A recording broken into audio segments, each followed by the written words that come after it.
Hi dears, welcome back to my YouTube channel. ഇന്ന് ഞാനിവിടെ തയ്യാറാക്കാൻ പോകുന്നത് വെട്ട് കേക്കാണ്. പല സ്ഥലങ്ങളിലും പല പേരായിരിക്കും പറയുന്നത്. ഫ്ലവർ കേക്കെന്നും കട്ട് കേക്കെന്നും ഒക്കെ ഇത് പറയുന്നുണ്ട്. ഇത് തയ്യാറാക്കുന്നതിന് വേണ്ടിയിട്ട് ഒരു ബൗളിലേക്ക് ഞാനിവിടെ 1.5 കപ്പ് ആൾ പർപ്പസ് ഫ്ലോർ, ഇവിടെ മൈദാപ്പൊടിയാണ് എടുത്തിരിക്കുന്നത്, അതെടുക്കുന്നുണ്ട്. ഇനി അതിലേക്ക് 1 കപ്പ് പഞ്ചസാര ഫൈൻ പൗഡറായിട്ട് പൊടിച്ച് ചേർത്ത് കൊടുക്കണം.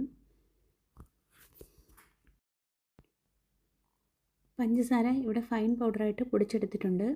ഇനി അത് ഇതിലേക്ക് ചേർത്ത് കൊടുക്കാം. ഇനി പഞ്ചസാര പൊടിച്ച അതേ ജാറിലേക്ക് 2 എഗ്ഗ് ഒന്ന് പൊട്ടിച്ചൊഴിച്ച് കൊടുക്കണം.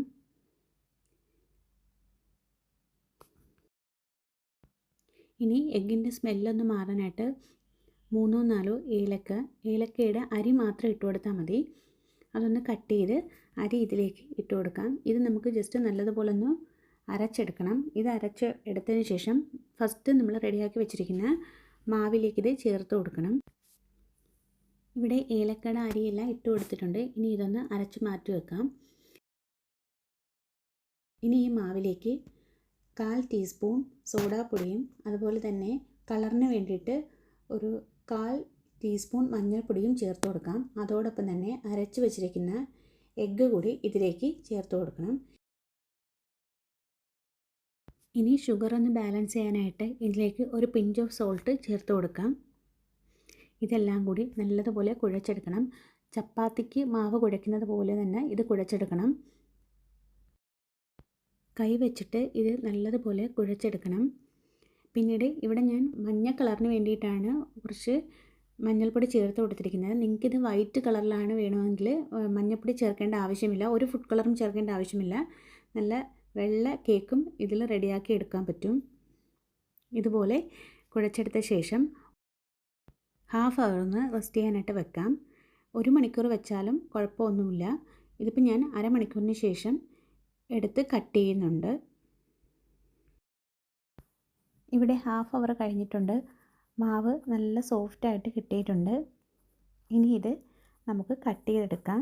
നിങ്ങൾക്ക് ശ്രദ്ധിച്ചാൽ അറിയാൻ പറ്റും, നല്ല സോഫ്റ്റായിട്ട് മാവ് കിട്ടിയിട്ടുണ്ട്. ഇനി ഡഫ് ഒരു കട്ടിംഗ് ബോർഡിലേക്ക് ഇതുപോലെ റോൾ ചെയ്ത് കൊടുക്കണം. നിങ്ങൾക്ക് തിന്നായിട്ടും റോൾ ചെയ്തെടുക്കാം, കുറച്ച് വീതിയിലും ഇതൊന്ന് റോൾ ചെയ്തെടുക്കാം. ഞാനിപ്പോൾ മീഡിയം സൈസിലാണ് ഇതൊന്ന് റോൾ ചെയ്തെടുക്കുന്നത്. ഫസ്റ്റ് ഡഫ് ഇതുപോലൊന്ന് റോൾ ചെയ്ത ശേഷം 4-5 പീസായിട്ട് നമുക്കിതൊന്ന് കട്ട് ചെയ്ത് മാറ്റി വെക്കാം. അതിൽ നിന്ന് ഓരോ ബോൾ എടുത്താണ് നമ്മൾ കേക്കിന് വേണ്ടിയിട്ട് കട്ട് ചെയ്യുന്നത്. ഇവിടെ ഇതേപോലെ റോളാക്കിയ ശേഷം നമുക്കിത് 4 പീസായിട്ട് കട്ട് ചെയ്തെടുക്കാം, അല്ലെങ്കിൽ 5 പീസായിട്ടും കട്ട് ചെയ്തെടുക്കാം.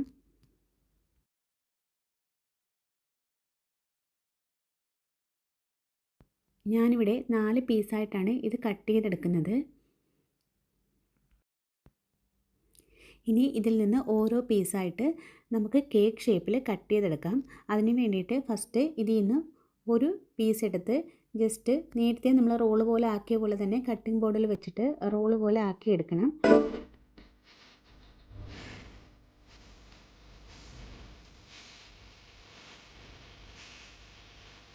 അതിനുശേഷം ഇത് 3-4 പീസായിട്ട് കട്ട് ചെയ്തെടുക്കാം. ഞാനിപ്പോൾ മീഡിയം ലെവലിൽ ഇതൊന്ന് കട്ട് ചെയ്തെടുക്കുന്നുണ്ട്. ഇവിടെ 3 പീസായിട്ട് ഞാനിത് കട്ട് ചെയ്തെടുക്കുന്നുണ്ട്. ഇനി അതിൽ നിന്ന് ഒരു പീസ് എടുത്തിട്ട് ഓപ്പോസിറ്റ് ഡയറക്ഷനിൽ ജസ്റ്റ് ഒന്ന് കട്ട് ചെയ്ത് കൊടുക്കാം.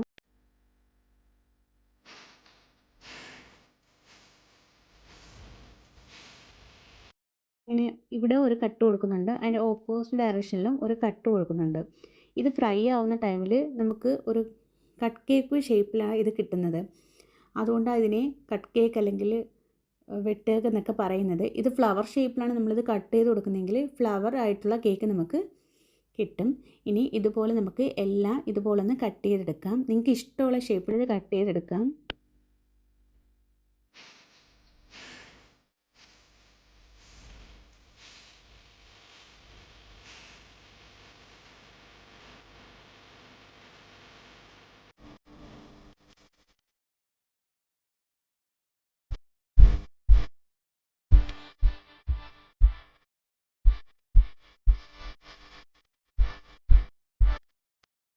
ഇവിടെയെല്ലാം കട്ട് ചെയ്തെടുത്തിട്ടുണ്ട്.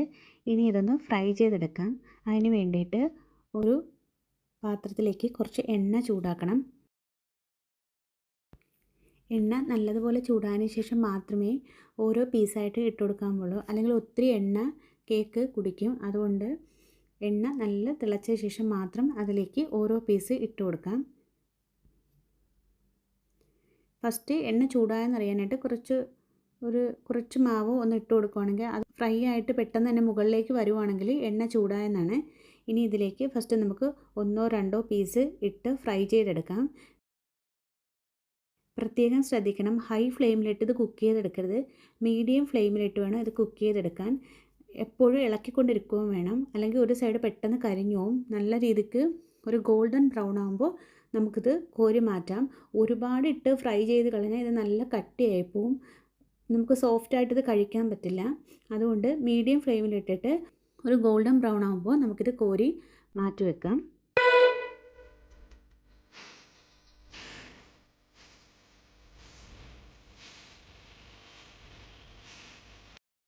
ഇവിടെ ഏകദേശം ഗോൾഡൻ ബ്രൗൺ ആയിട്ടുണ്ട്. നമുക്ക് ഈ സെറ്റ് മാറ്റി വെക്കാം. അങ്ങനെ ബാക്കിയുള്ള ഓരോന്നും നമുക്കിതിൽ കുക്ക് ചെയ്തെടുക്കാം. ഇപ്പോൾ ഇത് കുഞ്ഞ് ചട്ടി ആയതുകൊണ്ടാണ് 3 എണ്ണമേ ഇതിലിട്ടെടുക്കാൻ പറ്റത്തുള്ളൂ. നിങ്ങൾക്ക് വലിയ പാത്രമാണെങ്കിൽ 5-6 എണ്ണം ഇതുപോലെ ഫ്രൈ ചെയ്തെടുക്കാം.